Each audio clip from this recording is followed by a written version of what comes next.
One of the most mysterious deaths in music history has always been the untimely demise of Jim Morrison. Jim, who was the lead singer of the legendary rock band The Doors, died July 3, 1971. He was 27. Although the cause of death was believed to be heart failure attributed to a drug overdose, no autopsy was performed, and no one close to Jim ever saw his corpse to verify it was really his. These two facts have led many to speculate about whether or not the story behind Jim's death is legitimate. Join Facts First as these new details might solve Jim Morrison's mystery death.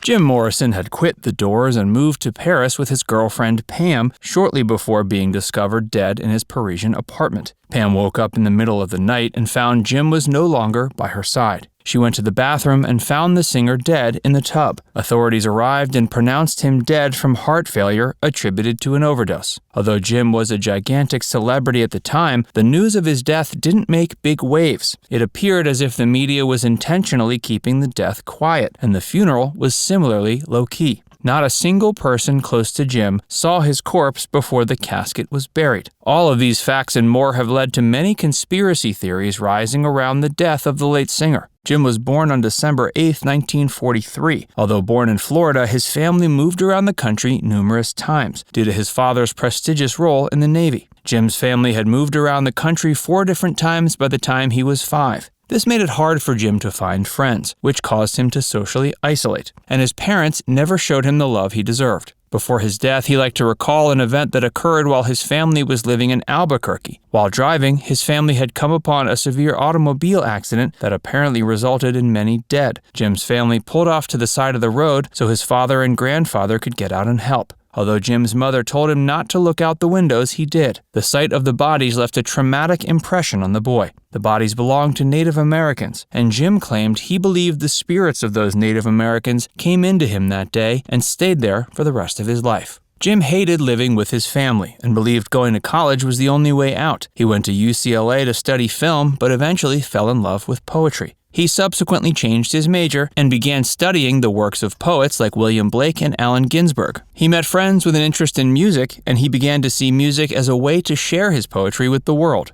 The young star started putting his poetic words over his friends' instrumentation, and the band they formed became The Doors. Jim took the band's name from Aldous Huxley's The Doors of Perception, which got its name from a poem by William Blake, quoted at the book's beginning. It didn't take long for The Doors to find success with their music. They achieved mainstream success with singles like People Are Strange, Light My Fire, and Touch Me, all of which became massive radio hits. Before long, The Doors were the newest rock sensation, and the band became immersed in the world of sex and drugs. At age 22, he met Pamela Corson. She was the 19-year-old daughter of a public school headmaster and loved to rebel, something Jim was very attracted to. The two viewed each other as soulmates and remained together until Jim's death years later. Pam always encouraged Jim to quit The Doors and focus on his poetry, something the young star ended up doing. The Doors had been performing for 6 years before Jim decided to call it quits on the band. Their 6th and final recorded album was L.A. Woman, and Jim announced that he was going to quit during that album's recording sessions. Although the rest of the band was understandably brokenhearted, they appreciated Jim's need to take time to focus on himself and his poetry. After he quit, he and Pam moved to Paris for a change of scene. The couple was hoping this change could breathe some new life into their relationship. However, it only brought death. Hey, if you're enjoying this video so far, make sure you give it a like and subscribe to Facts First if you haven't already.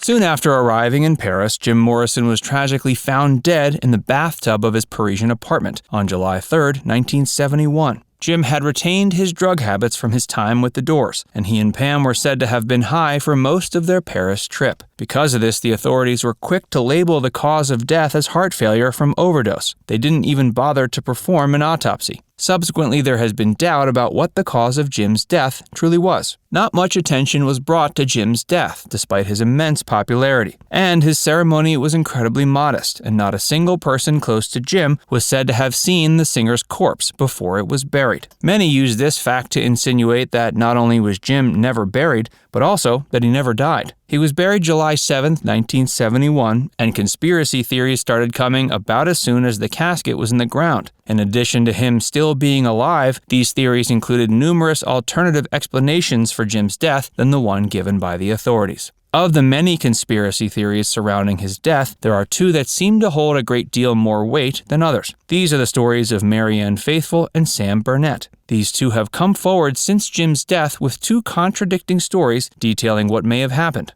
both of which seem entirely plausible. Marianne is perhaps most famously known as the ex-girlfriend of Mick Jagger. In 1971, Marianne was traveling through Paris with her then-boyfriend Jean. Jean was a drug dealer and apparently one who supplied to Jim and Pam. Marianne alleged that one day Jean was about to make a trip to Jim's. Marianne decided not to tag along as she felt there was some dark energy in the air. She went on to allege that this trip resulted in Jean accidentally killing Jim by giving him some bad heroin. This story certainly holds some merit given the fact that both Jim and Pam were addicted to heroin at the time, but no one besides Marianne has ever corroborated her take on the events. However, Sam Burnett's story holds even more water. Sam Burnett was a nightclub manager in Paris. He ran the club Rock and Roll Circus, although he didn't own it. He recalls Jim came into the club at 1 a.m. on the day of his overdose, alongside two men known to be drug dealers. After interacting with the men, Jim disappeared into the bathroom for the remainder of the club's opening hours. At close, the janitorial staff found there was a bathroom stall door that was locked from the inside. A couple of bouncers were brought in to bang the door down, and they were shocked at what they saw.